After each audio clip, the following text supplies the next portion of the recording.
हमारे बीच में गौवंश बचाओ अभियान के राष्ट्रीय प्रभारी माननीय सुनील जी और आदरणीय बाबा जी रामकिशोर तिवारी जी उपस्थित हैं।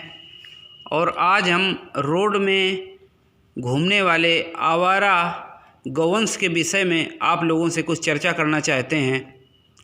आप लोग कृपया बिंदुवार हमें हमारे प्रश्नों का उत्तर देने की कृपा करेंगे तो बहुत अच्छा रहेगा, समाज को कुछ सीख मिलेगी।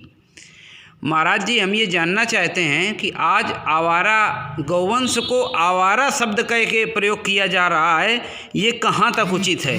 आवारा गौवंश और पॉलीथीन खाता हुआ गौवंश, लोगों द्वारा मार खाता हुआ, रोड पर टहलता हुआ गौवंश, इन विषयों पर थोड़ा सा प्रकाश डालने की कृपा करें कि जिससे ये पता चले कि गौवंश हमारी गाय अगर माता है, माता थी और माता रहेगी, आखिर इसके अपमान को कैसे दूर किया जा सकता है। बाबा जी, हमारा तो इसके ऊपर मानना है कि जो लोग कहते हैं कि गौ माता जो है अन्ना है और फसलों को नुकसान कर रही हैं और सरकार ध्यान नहीं दे रही है, तो सरकार ने थोड़ी ना गौ माता को लेकर के कहीं से आई है या गौ माता को पैदा किया है। गौ माता तो हमारे ही बीच से गई हैं, तो हम ही को उसमें ध्यान देना होगा। जब तक हम ध्यान नहीं देंगे तब तो गौ माता तब तक ऐसी ही घूमती रहेंगी, ऐसी ही पॉलिथीन खाती रहेंगी जो है। क्योंकि पहले के ज़माने में हर घर में जो है 2-2, 3-3 जानवर होते थे और उस जानवर यदि कोई कमज़ोर हो जाता था या मरने का उसका समय आ जाता था तो उठ नहीं पाता था, तो गांव के लोगों को बुला करके उठाते थे, उसको बैठाते थे, उसको दवाई वगैरह करवाते थे, जो भी इलाज वगैरह होता था वो सब देते थे। लेकिन हम लोगों का सोच ये था कि यदि ये मरेगा तो हमारे ही कूटे में ही मरेगा, इसको हम झेलेंगे नहीं। अब आज क्या है कि आज की स्थिति ये आई है कि उसका 6 महीना गौ माता का दूध खाए और फिर ढील दिए, वो आ गई रोड में। वो दूसरे ने भी उनका देखा, उसने भी ऐसे किया। इसी तरह से प्रक्रिया जो है लगातार ये चलती जा रही है। और सरकार को कहेंगे योगी जी ध्यान नहीं देते हैं, मोदी जी ध्यान नहीं देते हैं, अन्ना गौ हो गई, खेत खाए जा रही है, वो किए जा रही हैं, यहाँ घूम रही हैं, वहाँ घूम रही हैं। अरे कोई सरकार लेके गौ माता थोड़ी ना आई है कि सरकार ने पैदा किया है, गई तो हमारे बीच से है, तो हम ही को ध्यान देना होगा। यदि हर घर में 1-2, पहले के आदमी गरीब से गरीब भी होता था तो 2-2, 3-3 जानवर रखता था और गांव में जो है उसका भरण पोषण करता था और सबका होता था। ये जब तक ये सोच प्रक्रिया अपने ऊपर नहीं लाएंगे तब तक गौ माता का यही हाल होगा।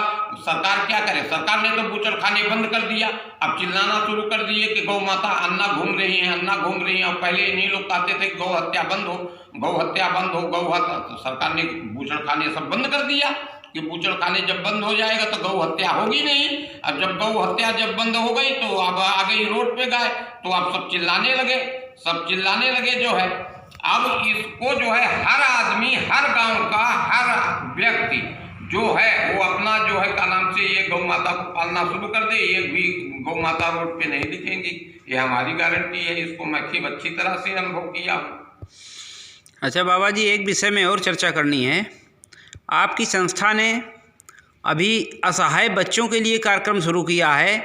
असहाय बच्चों को आप रखेंगे, असहाय बच्चों को भोजन पानी की व्यवस्था करेंगे, उनको पढ़ा लिखा के उनको समाज की मुख्य धारा से जोड़ने की कोशिश करेंगे और अनाथ बच्चों को इसी तरीके से आप प्रक्रिया में लाएंगे। तो इस व्यवस्था में आपको क्या कहना है? जो बच्चे भीख मांग रहे हैं, इन बच्चों को आप कैसे भीख मांगना बंद करवाएंगे? पहले तो देखिए, ऐसा है कि इसका जो कमेटी बनी है, कमेटी बना करके जिले के डीएम साहब से मिलना होगा और डीएम साहब से मिल करके इसमें जो है प्रक्रिया चालू करके जो है उनके पास तक पहुंचना होगा कि जो उसका माँ बाप विकलांग हो गया है या असहाय हो गया है, उसके कारण लड़के को मजबूरी आ गई कि वो जाकर के भीख मांग रहा है, तो भीख क्यों मांग रहा है? उसको ले आकर के पढ़ाई लिखाएंगे, वो करेंगे, वो आगे निकलेगा, वो अपना कमाएगा, जो है कहीं सर्विस में लगेगा, कमाएगा, अपने माँ बाप को जो है सेवा करेगा, और उसके माँ बाप को भी रख लेंगे यहीं पर उसकी भी देख रेख होगी और उस लड़के की भी होगी। ये भीख मांगने का जो है ये धंधा ये बंद होना चाहिए। इसमें ऐसे समाज में ऐसे लोग जागृत हो जाएं और आ जाएं और सहयोग करें तो टोटल गारंटी से हम कहते हैं कि भीख मांगना बंद हो जाएगा। छोटे छोटे लड़के हैं, स्कूल नहीं जा पा रहे हैं, नहीं वो कर पा रहे हैं, उनकी माँ बाप के सामने मजबूरी है, नहीं पढ़ा पा रहे हैं, वो भीख मांग रहा है, लड़कियों को वो कर दिए भीख मांग रहा। तो इस तरह की स्थिति जो है वो डीएम साहब से मिल करके, नहीं तो ऐसे जाएंगे किसी का लड़का लेने के लिए मुकदमे लिख जाएंगे। अच्छा प्रेमानंद महाराज जी, आपकी संस्था जो बच्चों के लिए नया काम करने वाली है, बच्चे रख के और गरीब बच्चों को, अनाथ बच्चों को रख के उनको रखना, उनको पढ़ाना लिखाना, इस विषय में आप काम करना चाहते हैं। कुछ काम आपने शुरू भी किया है, तो आपके काम की इस समय क्या प्रगति है? कहाँ तक आपने अपनी संस्था को, ह्यूमन हेल्थ फाउंडेशन को पहुँचाया है? हमारी ह्यूमन हेल्थ फाउंडेशन जो है उस समाज में जो विकृतियाँ पैदा हो रही हैं, समाज के अंदर जो बच्चों के प्रति जो लोगों का रुझान गलत होता चला जा रहा है, इसको दूर करने के लिए हमारी संस्था जो है गरीब बच्चों का पूरी तरीके से भरण पोषण करेगी, उनको इस काबिल बनाएगी कि आने वाले समय में वो अपना भविष्य उज्जवल बना सकें। जो माँ बाप, जो भी अभिभावक हैं, उन बच्चों के अगर वो अपने बच्चे को पढ़ा नहीं सकते हैं, उनको सही शिक्षा दिला नहीं सकते हैं, रख रखाव उनका ठीक से रख नहीं सकते हैं, उसके लिए हमारी संस्था पूरा उनका काम करेगी और अपनी संस्था में ही अपने आश्रम में रख करके उनको हम शिक्षा देंगे और उनको इस लायक बनाएंगे कि अपने घर को भी संभालें और अपना भी भविष्य संभालें। आज मैं जब सड़क पर घूमता हूँ तो तमाम तरह के छोटे छोटे बच्चे काट मिल चौराहे पे, तमाम घंटाघर चौराहे पे लोगों की गाड़ियाँ साफ करके 5 रुपये 10 रुपये की मांग किया करते हैं। कानपुर डीएम महोदय से मेरा ये अनुरोध होगा, कुछ समय बाद, 2-4 दिन, हफ्ते भर बाद हमारी कमेटी के सदस्य उनसे जाकर मुलाकात करेंगे और इस चीज़ पर चर्चा करेंगे कि ये जो भिखारियों की जो ये प्रवृत्ति चलती चली जा रही है, रोज भिक्षावृत्ति बढ़ती चली जा रही है, इस पर रोक कैसे लगाया जाए।